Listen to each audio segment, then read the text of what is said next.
Exhortation de la force louverturienne réformiste. Haïti, le 2 septembre 2023. Le chaos que tout le monde craignait s'est installé dans le pays. Des profondeurs de nos campagnes, des bourgs et villes, nous parviennent les cris stridents d'une population sans défense que des groupes terroristes massacrent de jour comme de nuit.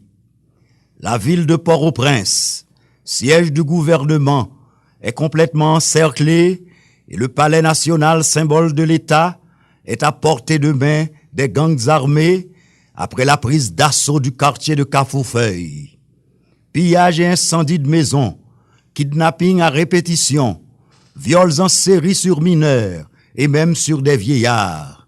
Tel est le quotidien du peuple haïtien abandonné à son sort.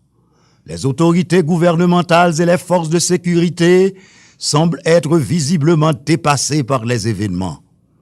Si la Convention du 28 juillet 1951 reconnaît le statut de réfugié aux personnes se trouvant hors du pays de leur nationalité ou de leur résidence, désormais, des milliers de familles haïtiennes sont devenues des réfugiés dans leur propre pays.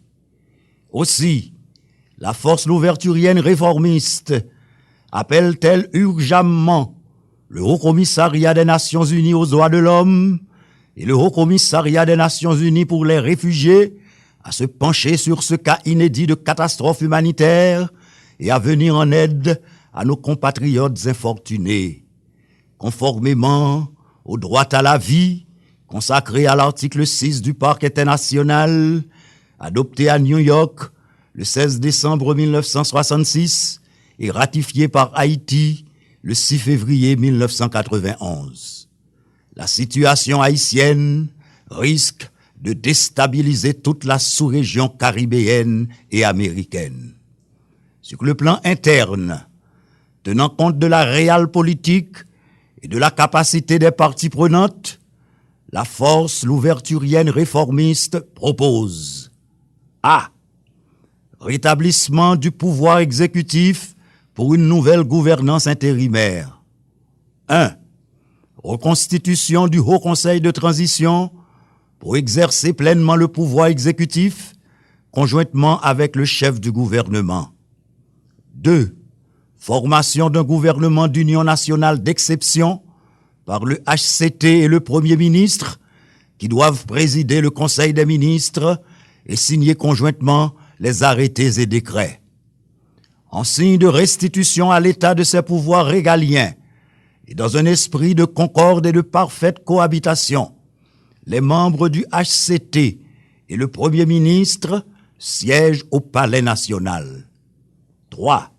Élaboration d'un plan national de sécurité dans le cadre de l'état d'exception et mise sur pied de façon effective du service d'intelligence nationale en attendant l'appui international aux forces de sécurité nationale. B. Réalisation de grandes réformes. 1. Mise en place d'une commission représentative de tous les secteurs vitaux de la nation, y compris de la diaspora, pour la modification de la Constitution et d'un CEP référendaire suivant l'esprit de l'article 289 des dispositions transitoires de la Constitution de 1987 non amendée. 2. Évaluation et changement dans l'administration centrale de l'État, la diplomatie et les collectivités territoriales pour rétablir les services publics défaillants au bénéfice de la population. 3. Adoption de mesures sociales et économiques exceptionnelles pour aider les jeunes, les femmes du secteur informel, les paysans producteurs, les entrepreneurs décapitalisés et les couches défavorisées. 4. Renforcement du système judiciaire et accompagnement administratif dans le traitement des grands dossiers en attente de jugement. 5. Intensification de la lutte contre l'exclusion sociale, la corruption et les trafics illicites. C. Vers les élections générales. 1. Formation d'un conseil électoral conformément à la nouvelle Constitution. 2. Création de conditions minimales pour la tenue des consultations populaires. 3.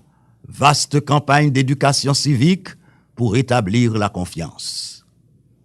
La force louverturienne réformiste, toujours à l'avant-garde de la lutte du peuple pour construire la nouvelle Haïti, convie les partis politiques, les secteurs économiques et sociaux, la diaspora, la société haïtienne en général, à se serrer les rangs pour un grand réveil patriotique afin de sortir le pays de cette profonde crise qui menace les fondements de la République, la souveraineté et la survie de la nation. L'un sans l'autre, non. L'un avec l'autre, oui. L'un contre l'autre, jamais. Ensemble, maintenant. Docteur Emmanuel Ménard, président de la Force louverturienne réformiste.